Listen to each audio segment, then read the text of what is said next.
మీరు ఇచ్చిన ఈ తరుణానికే వందనములు. హల్లెలూయా, హల్లెలూయా. అందరూ బాగున్నారా? దేవుని నామమునకు వందనములు. యేసుక్రీస్తు నామమున మీ అందరికీ స్వభావి వందనములు తెలియజేస్తున్నాను. కృపా సత్య సంపూర్ణుడా, సర్వలోకానికే చక్రవర్తివి నీవే యేసయ్యా. నా సన్మానానికే మహనీయుడవు నీవేనయ్యా, మహనీయుడవు నీవేనయ్యా. ఎర్ర సముద్రము నీ ఆజ్ఞ మేరకు రహదారిగా మారగా, దాటిరే నీ జనులు బహుక్షేమముగా. ఎర్ర సముద్రము నీ ఆజ్ఞ మేరకు రహదారిగా మారగా, దాటిరే నీ జనులు బహుక్షేమముగా. ఆ జలములలోనే శత్రు సైన్యము మునిగిపోయేనే. కృపా సత్య సంపూర్ణుడా, సర్వలోకానికే చక్రవర్తివి నీవే యేసయ్యా. నూతన క్రియను చేయుచున్నానని నీవు సెలవీయగా, నా ఎడారి జీవితమే సుఖ సౌఖ్యము కాగా. నూతన క్రియను చేయుచున్నానని నీవు సెలవీయగా, నా ఎడారి జీవితమే సుఖ సౌఖ్యము కాగా. నారణ్యరోదన ఉల్లాసముగా మారిపోయేనే. నారణ్యరోదన ఉల్లాసముగా మారిపోయేనే. కృపా సత్య సంపూర్ణుడా, సర్వలోకానికే చక్రవర్తివి నీవే యేసయ్యా. నైవేద్యములు దహన బలులు నీవు కోరవుగా, నా ప్రాణాత్మ శరీరము బలి అర్పణ కాగా. నైవేద్యములు దహన బలులు నీవు కోరవుగా, నా ప్రాణాత్మ శరీరము బలి అర్పణ కాగా. నా జీవ బలులు స్తోత్ర బలులుగా మారిపోయేనే. కృపా సత్య సంపూర్ణుడా, సర్వలోకానికే చక్రవర్తివి నీవే యేసయ్యా. హల్లెలూయా, హల్లెలూయా. మహోన్నతుడా, సర్వోన్నతుడా, సర్వఘనత మహిమ మీకు మాత్రమే చెందునుగాక. ప్రభు, అనేక మంది ఆయన వందల మంది వేల మంది చూస్తూ ఉన్నారు ప్రభా. భయముతో వణుకుతో మీ సన్నిధానంకి వస్తున్నాం ప్రభా. దుష్టుడు ఈ కార్యమును లయము చేయాలని చూస్తూ ఉన్నాడు. దుష్టుడు మీ యొక్క సేవను అడ్డుకోవాలని చూస్తూ ఉన్నాడు. కానీ మీరు పరలోకము నుంచి మీరు తొంగి చూస్తున్నారు ప్రభా. మా కుటుంబాన్ని చూస్తున్నారు ప్రభా. మా సేవ పరిచర్యను చూస్తున్నారు ప్రభా. అయ్యా, నేను చేస్తున్నారు అడ్వకేట్గా ప్రాక్టీస్ని మీరు చూస్తున్నారు ప్రభా. నాయన, ప్రతిదీ మీరు ఎరిగి ఉన్నారు ప్రభా. మీ కనుసైగల్లోనే మా జీవితము జరుగుతూ ఉంది ప్రభా. అండర్స్టాండింగ్ స్పిరిట్ దయచే ప్రభా. ఏ దుష్టుడు, ఏ అంధకార శక్తి, ఏ అపవిత్రాత్మ, ఏ దుష్టాత్మ, ఏ బ్రహ్మచాత్మ నజరేయుడైన యేసు క్రీస్తు నామమున బంధిస్తున్నాను. నేను ప్రతి విధమైనటువంటి సాతాను శక్తులు కాడులు విరగొడుతున్నాను యేసు నామమున. మహోన్నతుడా, యూఫ్రటీస్ నది వద్ద 4 దెయ్యములను భూతములను మీరు బంధించి ఉన్నారు కనుక మేము బంధించుటకు మాకు అధికారం ఇచ్చి ఉన్నారు. మీకు వందనములు. దుష్టుడు తరమకుండానే పారిపోతాడని మీరు సెలవిచ్చారు ప్రభువా.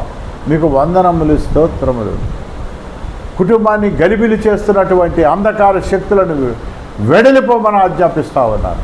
యేసు నామమున, యేసు రక్తమునకే జయం, అపవాద క్రియలకు లయం. హల్లెలూయా, హల్లెలూయా, హల్లెలూయా, హల్లెలూయా.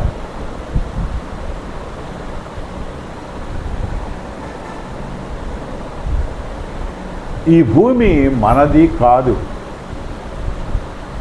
ఇప్పుడు మనం చూస్తున్న ఈ భూమి మనది కానే కాదు. మనం అనుకుంటాం ఇక్కడ నాకు 500 గజాలు ఉన్నాయి, అక్కడ 2 ఎకరాలు ఉంది, అక్కడ 40 ఎకరాలు ఉంది, ఈ 40 ఎకరాలకి నేనే యజమానుడిని, ఇది నాది. కొద్దిగా జ్ఞానం కలిగిన వారు అన్నారు, నాకు 40 ఎకరాలు ఉంటే రోజు 40 ఎకరాలు చూసుకొని వస్తారా, 40 ఎకరాలు నడుచుకొని వస్తారా? ఉందని చెప్తాం. పడుకుండేది చిన్న రూములోనే కదా. ఇగో ఈ ఇల్లు నడుస్తూ ఉందంటే, ఈ ఇల్లు జరుగుతూ ఉందంటే, ఈ ఇంట్లో ఉన్న మనుషులందరూ 5,000 నోట్లోకి వెళ్తున్నాయంటే నా వల్లే అని చెప్తూ ఉంటారు కొంతమంది. ఇగో ఈ ఆఫీసు నా వల్లే మెయింటైన్ అవుతుందండి. ఇదిగో మీకు తెలుసా, ఈ చర్చి నేను వెళ్ళకపోతే ఆ చర్చి జరగదండి, చర్చి మూతపడిపోద్ది, నా వల్లే. కానే కాదు. ఇగో ఈ ఆఫీసు నా వల్ల జరుగుతూ ఉంది, ఈ చర్చి నా వల్ల జరుగుతూ ఉంది, ఈ భూమి అంతా నాదే. కాదు కాదు. కారు పైన స్టీరింగ్ ఉంటుంది. కారులో ఉన్న స్టీరింగ్ పైన ఒక ఈగ అనుకుంటుందంట, నేను కారు డ్రైవ్ నేను బ్రహ్మాండంగా చేస్తున్నాను. కారు స్టీరింగ్ పైన ఈగ అనుకుంటుంది, నేనే డ్రైవ్ చేస్తున్నాను బ్రహ్మాండంగా అనుకుంటుంది. కానీ ఆ ఈగకి తెలీదు డ్రైవర్ వేరేవాడు ఉన్నాడు, ఆయనే సృష్టికర్త. ఈ ఇంటికి యజమానుడిని నేనే అని నువ్వు అనుకుంటున్నావు. కాదు, ఇంకొక యజమానుడు ఉన్నాడు, ఆయన యేసు ప్రభు. ఈ ఆఫీసు నడిపించడానికి నేనే గొప్ప అనుకుంటున్నావు. కాదు, నడిపించే జ్ఞానము ఇచ్చిన వాడు ఇంకొకడు ఉన్నాడు. ఈ 40 ఎకరాలు నాదే, ఈ ఇల్లు నాదే అని అనుకుంటున్నావు. అంతలో కనబడి ఇంతలో మాయమైపోయే మానవ జీవితానికి నన్ను గౌరవించలా, నన్ను ప్రేమించలా, నన్ను తక్కువగా చూస్తున్నారు ఈ లోకము. నేనైతే ఆశ్చర్యపోవట్లా. ఫస్ట్లో ఆశ్చర్యపోయేవాడిని. నేను మేలు చేస్తున్నా ఎందుకు తిడతారు, నేను మేలు చేస్తున్నా అవమానపరుస్తారు ఎందుకు అనుకునేవాడిని. కానే కాదు. ఎందుకంటే అంచె దినాల్లో అబద్ధ ప్రవక్తలు వస్తారు. అంచె దినాల్లో మనుషులలో ప్రేమ చల్లారిపోద్ది. అక్క చెల్లెల మధ్య, అన్నదమ్ముల మధ్య, తల్లిదండ్రులు పిల్లల మధ్య ప్రేమ చల్లారిపోద్దని దేవుడు సెలవిస్తూ ఉన్నాడు.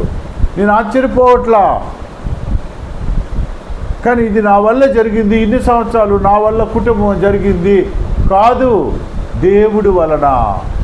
ఈ భూమి అంతా నాదే కాదు, ఈ భూమి దేవుడిది. ఈ భూమి దేవుడిది. ఆ ఈగ అనుకుంటుంది నా వల్ల కార్ డ్రైవింగ్ ఏమా ఉంది. కాదు, స్టీరింగ్ పైన ఉన్న ఈగ అనుకుంటుంది నా వల్లే కారు డ్రైవ్ బాలే అవుతూ ఉంది. కాదు, కారు డ్రైవర్ వేరేవాడు ఉన్నాడు, ఈ భూమిని నడిపించేవాడు వేరేవాడు ఉన్నాడు. ఆయనే ఎవరో కాదు, యేసుక్రీస్తు ప్రభుల వారు. హల్లెలూయా, హల్లెలూయా. ఆయన అంటున్నాడు, ఈ భూమి నాది, ఈ భూమి నాది, ఈ ఆకాశము నాది. చూడండి, కీర్తనలు 24వ అధ్యాయము 1-2 వచనాలు చూడండి.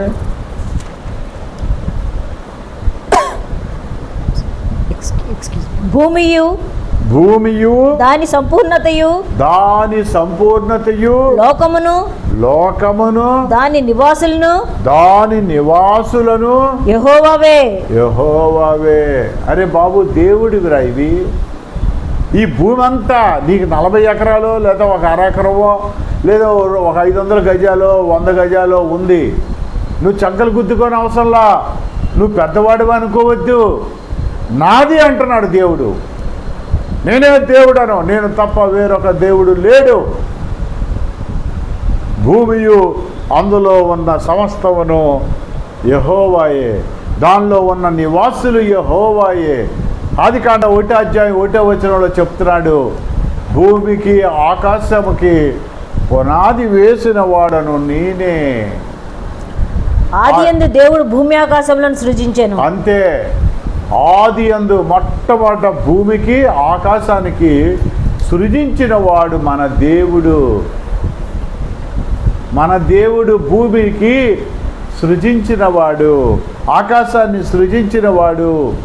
నేను నా అనే అహం ఏ కుటుంబంలో అయితే లేకుండా ఉంటుందో, ఏ ఆఫీసులో అయితే లేకుండా ఉంటుందో, నన్ను అంటాడా వాడు అనే ఒక అహం ఎవరిలో లేకుండా ఉంటుందో, ఆ కుటుంబానికి ఆ దేహానికి శాంతి సమాధానం ఎందుకు లేకపోతుంది? నువ్వు దేవుణ్ణి ఆనుకోవట్లా. ఒక ఆయన అన్నాడంట, యెరూషలేము ఇజ్రాయేలు, ఎప్పుడు ఇజ్రాయేలున్నో పక్కన పాలిస్తున్న ఎప్పుడు యుద్ధాలే కదండి, ఎప్పుడు యుద్ధాలేగా. మరి శాంతామూర్తి అయినటువంటి యేసుప్రభు, సమాధానకర్త అయిన యేసుప్రభు పుట్టిన పాలస్తీనాలో ఎప్పుడు కొట్టుకు చేస్తూ ఉంటారు. ఈయనేమి శాంతామూర్తి అండి, ఈయనేమి సమాధానకర్త అండి. అవును, పాపం ఎక్కడ విస్తరిస్తుందో కృప కూడా అక్కడే విస్తరిస్తుంది. యేసుప్రభు పుట్టిన ఊరు గురించి కాదు అక్కడ లెక్క. ఎవరి హృదయములో ఆయన నివాసం ఉంటాడో ఆ హృదయమునకు సమాధానము. ఆయన పుట్టిన ఊరిలో ఉంటుందని చెప్పలా. ఆయన పుట్టిన ఊరిలో, ఆయన పుట్టినమ్మటే 2 సంవత్సరాల పిల్లల్ని చంపేమన్నాడు హేరోదు రాజు. ఇప్పుడుకొచ్చి క్రైస్తవుల పేరు చెప్తుంటే చంపేస్తున్నారు. 12 సంవత్సరాలు మన కాన్స్టిట్యూషన్ చెప్తా ఉంది ఆర్టికల్ 25 ప్రకారము ఎవరి ఇష్టదైవాన్ని వారు ప్రార్థన చేసుకోవచ్చు, పూజించుకోవచ్చు. కానీ 12 రాష్ట్రాల్లో 29 రాష్ట్రాలు ఉంటే భారతదేశంలో 12 రాష్ట్రాల్లో దేవుణ్ణి స్తుతించకూడదు, ఆరాధించకూడదు అని బిల్లులు తీసుకొచ్చారు. దానికి ప్రత్యేకమైన మత మార్పిడి ఒక బిల్లు పెట్టారు. మేము మామూలు స్తుతించిన కేసు పెడుతున్నారు. యేసుప్రభు పుట్టినప్పుడు గొడవలే, ఇప్పుడు గొడవలే. ఎందుకంటే సృష్టికర్తను మర్చిపోయారు. సృష్టికర్తను వదిలి సృష్టాన్ని ప్రార్థన చేస్తున్నారు. సృష్టం అంటే ప్రకృతి. సృష్టి దేవుణ్ణి వదిలేసి దేవుడు సృష్టించిన సృష్టిని ఆరాధిస్తూ ఉన్నారు. అందుకే భూమి నాది, ఆకాశము నాది, భూమి అందులో ఉన్న సమస్తమును యెహోవాయే, దానిలోని నివాసులు యెహోవావే. బంగారము నాది, వెండి నాది, లోహములు నావి, సకల జీవరాశులు జనులు నావారు, నేను సృజించాను. ఏమండి, ఓ బకెట్ నీళ్ళు తీసుకురండి. ఓ బకెట్ నీళ్ళు తీసుకొచ్చి ఒక రాయి తీసుకొచ్చి వేయండి. ఒక రాయి తీసుకొచ్చి బకెట్ నీళ్ళల్లో వేస్తే ఆ రాయి ఏమవుద్ది? మునిగిపోద్ది. మునుగుద్దా లేదా? ఓకే. ఒక గంగాలో నీళ్ళు తీసుకురండి, ఒక రాయి వేయండి. ఆ గంగాలో నీళ్ళల్లో రాయి వేస్తే ఏమవుద్ది? మునిగిపోద్ది రాయి. ఒక స్విమ్మింగ్ పూల్లోకి ఓ పెద్ద రాయిని దొల్లించండి, రాయి ఏమవుద్ది? మునిగిపోద్ది. ఈ భూమి మొత్తంలో 1 వంతు భూమి ఉంది, 3 వంతులు నీళ్లు ఉన్నాయి. ప్రపంచం మొత్తం కూడా 3 వంతులు నీళ్లు ఉన్నాయి, 1 వంతే భూమి ఉంది. 3 వంతుల నీళ్లలో 1 వంతు భూమిని వేస్తే మొలగాలి కదా, మొలగటం లేదు. కారణం ఏమిటి చూస్తే కీర్తనలు 24వ అధ్యాయం 2వ వచనం. ఆయన సముద్రముల మీద ఆయన సముద్రముల మీద భూమికి పునాది వేసెను. చూసారా, అది పాత బైబిల్లో ఏముంటుందంటే ట్రాన్స్లేషను, జలముల పైన భూమికి పునాది వేసిన వాడు యెహోవా. జలములు అంటే సముద్రము పైన భూమి మునిగిపోకుండా పునాది వేశాడంట. ప్రవాహ జలముల మీద ప్రవాహ జలముల మీద దాన్ని స్థిరపరిచెను. దాన్ని స్థిరపరిచాడు. భూమి మునిగిపోకుండా స్థిరపరిచాడు. భూమి అందులో ఉన్న సమస్తమును యెహోవాయే. జలముల పైన భూమికి పునాది వేసిన వాడు యెహోవాయే. యోబు గ్రంథం 26వ అధ్యాయం చూడండి.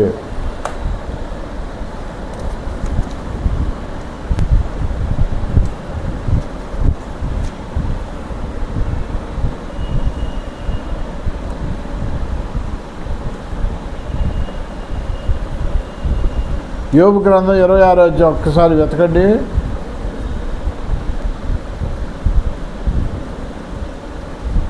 26:7. శూన్యమండలం పైన ఉత్తర దిక్కునున్న ఆకాశ విశాలమును ఆయన పరచెను. శూన్యం పైన భూమిని వేలాడదీసెను. చూసారా, శూన్యములో భూమిని వేలాడదీశాడంట. హల్లెలూయా. జలముల పైన భూమికి పునాది వేసింది ఆయనే. ఈ భూమిని, సముద్రాన్ని, ఈ మనుషులను ఇవన్నీ కూడా శూన్యములో వేలాడదీశాడంట. హల్లెలూయా. ఎంత గొప్ప జ్ఞానవంతుడండి. అయితే మనము మీకు ఒక ఇది చెప్తాను. 3 వంతులు నీళ్లు, 1 వంతు భూమి మునిగిపోకుండా ఎట్లా ఉంటుంది? మనము ఒక పడవ ఎక్కామనుకోండి, ఒక పడవ ఎక్కాం, నదిలో వెళ్దామని చెప్పి పడవ ఎక్కాం. ఒక 10 మంది ఎక్కారు పడవ. వాడు ఆ పడవ తోలేవాడు కర్ర పట్టుకున్నాడు, ఇటుపక్క అటుపక్క ఇంకొకడు కర్ర పట్టుకున్నాడు. అందరూ ఈ 10 మంది కలిసి, ఈ 10 మంది పడవలో ఒక పక్కకి వెళ్ళిపోయారనుకోండి, ఒక పక్కే నుంచున్నారనుకోండి, లోపలికి వెళ్ళి కూర్చున్నారనుకోండి. మేము గోదావరి దగ్గర, అది దాని పేరు మర్చిపోయాను, గోదావరి దగ్గర ఒక ఏరియా ఉంది, పోలవరంకి యువతల ఒక ఏరియా. ఆ ఏరియాలో మేము కూడా అలాగే వెళ్ళాం. ఒక పడవ ఎక్కాం.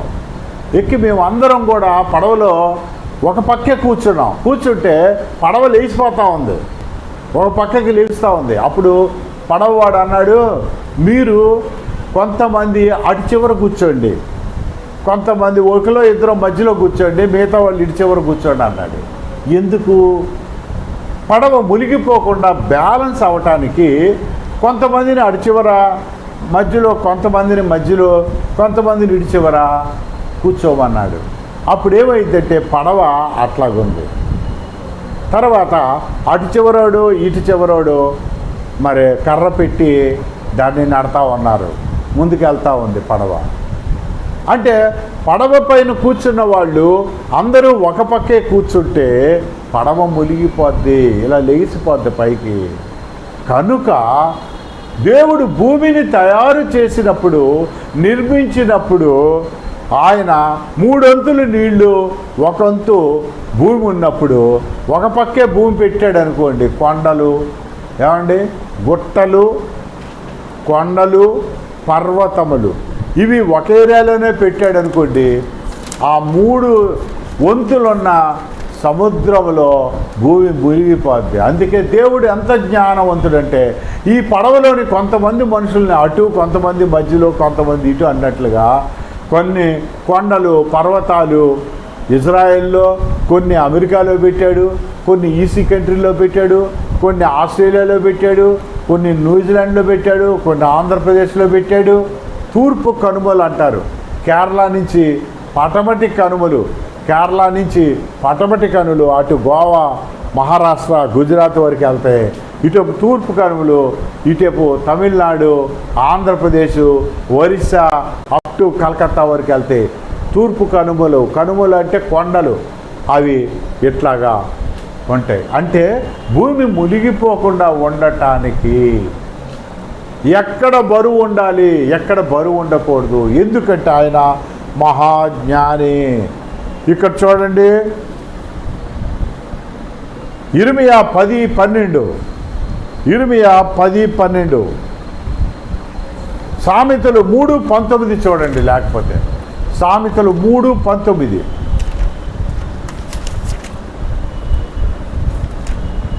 సామెతలు 3:19, 20. కనుక దేవుడు జ్ఞానవంతుడు కనుక ఆయన భూమిని ఎలా స్థాపించాడు? జ్ఞానం వలన యెహోవా భూమిని స్థాపించెను. దేవుడంట భూమిని తన జ్ఞానముతో స్థాపించాడంట. వివేచన వలన ఆయన ఆకాశ విశాలమును స్థిరపరిచెను. ఇప్పుడు చూడండి ఇర్మియా 10:12. ఆయన తెలివి వలన అగాధ జలములు ప్రవహించుచున్నవి. ఇర్మియా 10:12 చూడండి.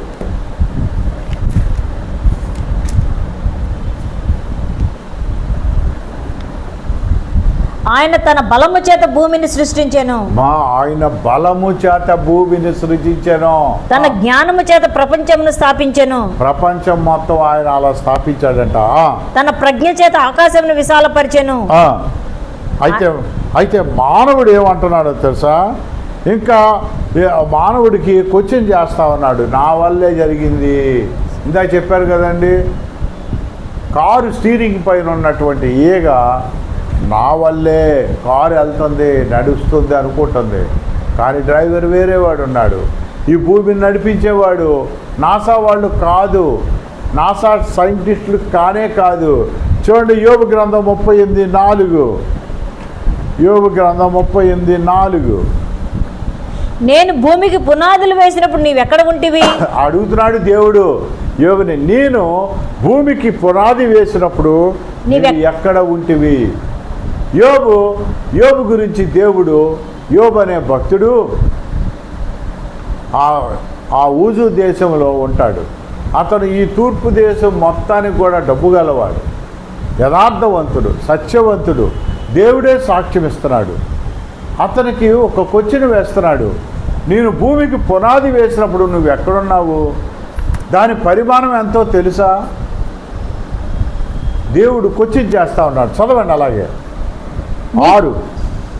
దాని మీద పరిమాణపు కొల వేసిన వాడెవడో చెప్పుము. దాని స్తంభముల పాదులు దేనితో కట్టబడినవో చెప్పుము. చూసారా, భూమి కంట పాదులు, దాని కింద ఉన్నటువంటి పిల్లర్స్ దేని మీద కట్టబడి ఉన్నాయో చెప్పగలవా యోబు అని అడుగుతున్నాడు. ఉదయ నక్షత్రం ఏకంగా కూడి పాడినప్పుడు, అది చూసారా, అంటే ఉదయ నక్షత్రాలంటే దేవదూతలు వచ్చి అంటే పాటలు పాడారంట. మనకి ఇల్లు శంకుస్థాపన చేస్తున్నప్పుడు కొంతమంది చూడండి పాస్టర్ వచ్చి ప్రేయర్ చేస్తాడు. కొంతమంది హిందువులు అయితే పాటలు కూడా పాడతారు. మనకి క్రైస్తవులు కూడా పాటలు ఉంటాయి, హిందువులకి పాటలు ఉంటాయి, ముస్లిమ్స్కి పాటలు ఉంటాయి. ఎవరి ఇష్టదైవాన్ని వారు ఆరాధించుకోవచ్చు, పూజించుకోవచ్చు. ఇది సెక్యులర్ కంట్రీ. చదవండి. ఉదయ నక్షత్రం ఏకంగా కూడి పాడినప్పుడు దేవదూతలందరూ ఆనందించి జయధ్వనులు చేసినప్పుడు దేవదూతలు ఆనందముతో జయధ్వనులు చేశారంట.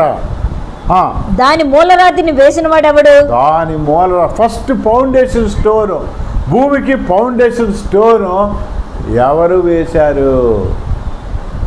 అది యెరూషలేములోనే వేయబడింది. హల్లెలూయా.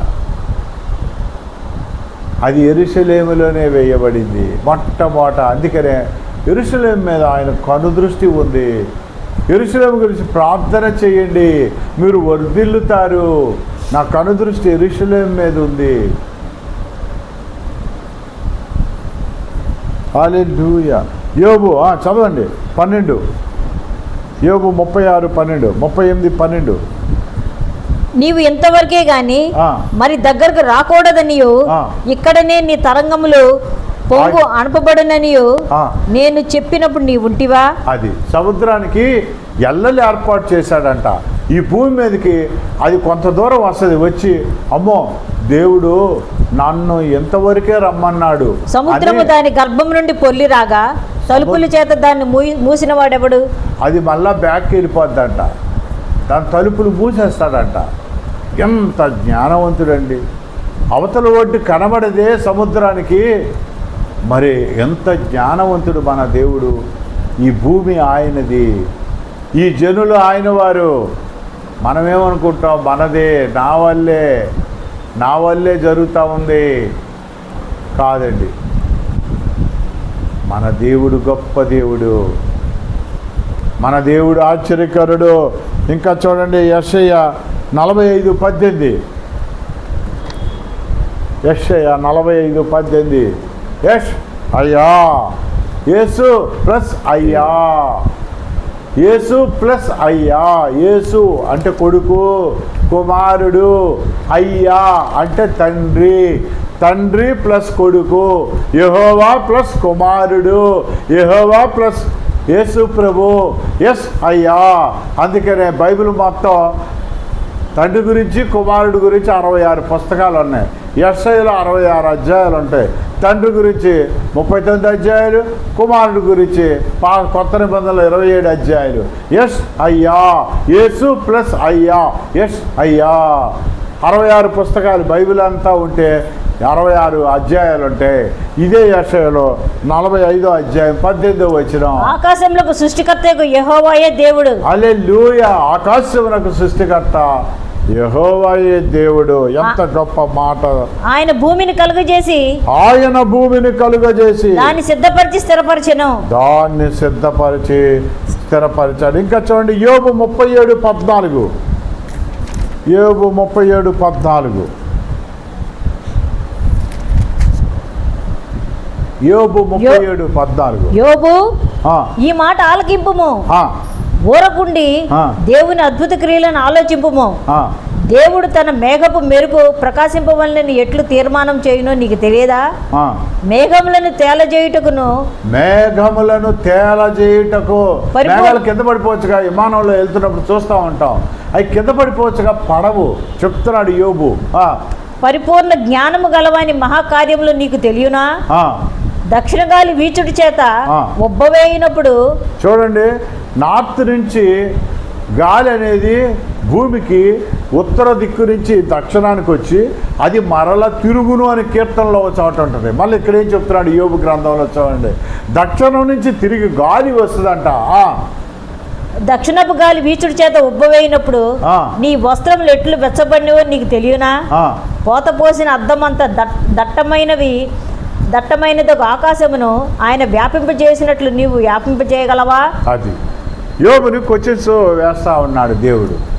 కనుక దేవుడు భూమి అందులో ఉన్న సమస్తమును యెహోవాయే.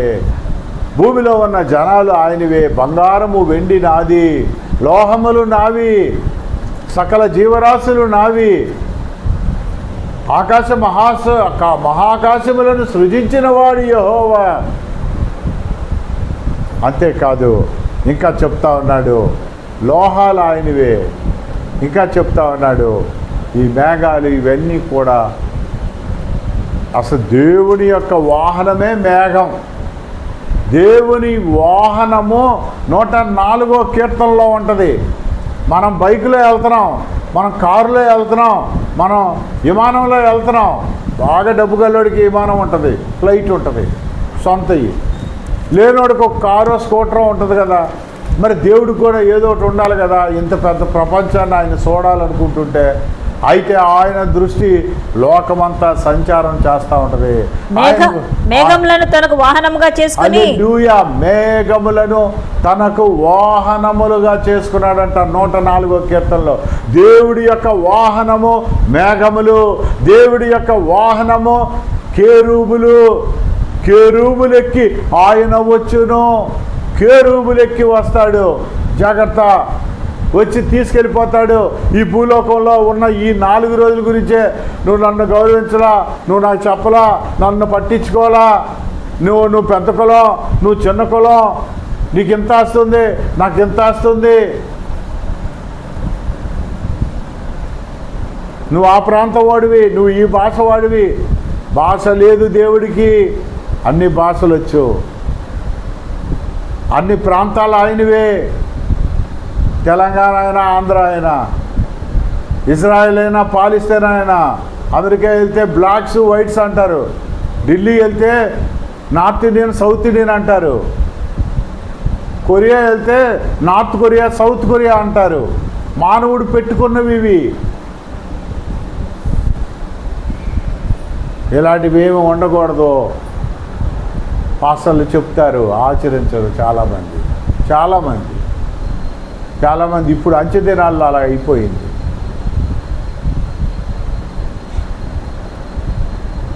ఒక ఆయనకి నొప్పి వచ్చింది, కట్నం తీసుకుంటున్నాడు కొడుక్కి, మళ్ళీ పేరుకి పాస్టర్ ఉంగరంతో సహా తీసుకుంటున్నాడు, వేధిస్తున్నాడు ఆయన. ఉంగరం, స్కూటర్, బండితో సహా. నేనెక్కడ వెళ్ళా. ఇలాంటి వాళ్ళు దైవజనులుగా తిరుగుతాను చాలామంది అయిపోతూ ఉన్నారు. కట్నం కింద కోడల్ని వేధించే దైవజనుల్ని చూస్తూ ఉన్నాను. దేవుడు ఆయన సమాధానం చెప్తాడు. Is the judge, almighty is this judge.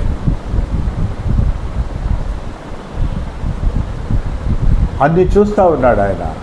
లోకంలో జరిగినవన్నీ చూస్తూ ఉన్నాడు. నా కుమారుడా, భూమి అందులో ఉన్న సమస్తమును యెహోవాయే. భూమిని జలముల పైన భూమికి పునాది వేసిన వాడు యెహోవాయే. భూమిని శూన్యములో నిరాకారముగా వేలాడు తీసిన వాడు యెహోవాయే. మహాకాశములను పుట్టించిన వాడు యెహోవాయే. ఆయన జ్ఞానం అపారమైనది. మనం ఏ పాటి వారము? సముద్రం ఒడ్డుకెళ్ళి ఒక్కసారి ఇలా నుంచుంటే, ఒక్క కెరటం కొట్టిందంటే 100 కాదు 1,00,000 మంది చచ్చిపోతారు. ఒక్క దెబ్బేమట లక్షల మంది చచ్చిపోతారు. దివిసీమలో ఎన్ని వేల మంది చచ్చిపోయారో ఒక్క రాత్రి కొట్టింది. ప్రియ సహోదరుడా, ప్రియ సహోదరి, ప్రియ దేవుని బిడ్డ, భూమి దానికి పునాది వేసిన వాడు మన దేవుడు సృష్టికర్త. ఆయన ఆరాధించండి, ఆయన స్తుతించండి, ఆయన ఘనపరచండి, ఆయన మహింపరచండి. ఆయన మీకు మీ కుటుంబాలకి తోడుంటాడు. హల్లెలూయా. దేవుడికి మహిమ కలుగును గాక. ప్రభువా, మీరు కీర్తనలో ఇదిగో ఆదికాండం మొట్టమొదటి వచనం, అసలు బైబిల్లో మొట్టమొదటి వచనమే. ఇదిగో మీరు చెప్తా ఉన్నారు, భూమి ఆకాశము సృజించాడని. ఈ భూమి నాది అని మేము అనుకుంటాము. కాదు, మమ్మల్ని కాపలాదారుగా పెట్టావు. ఈ భూమి నీదే నాయన, మేము కాపలాదారులు మాత్రమే.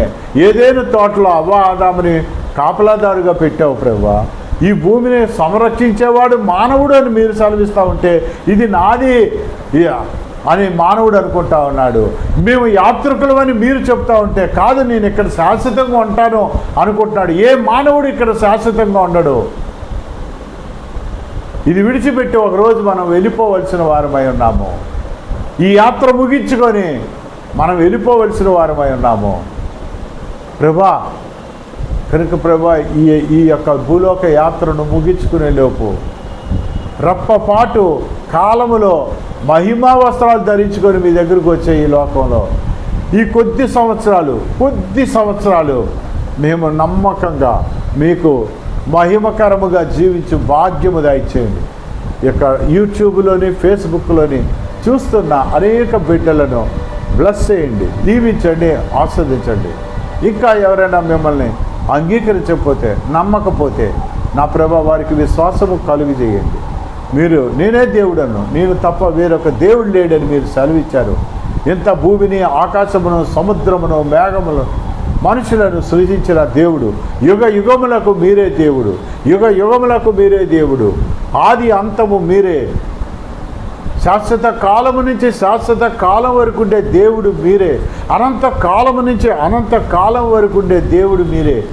మీరు సమస్తమును దీవించి ఆశీర్వదించమని, మా కుటుంబాన్ని ఒక ప్రత్యేకమైన రీతిలో జ్ఞప్తికి తెచ్చుకోమని, సేవను నిరాకాటంకముగా సాగుటకు కృప దయచేయమని నీ ప్రియకుమారుడైన యేసు క్రీస్తు నామమున అడుగుచున్నాం తండ్రి. ఆమేన్.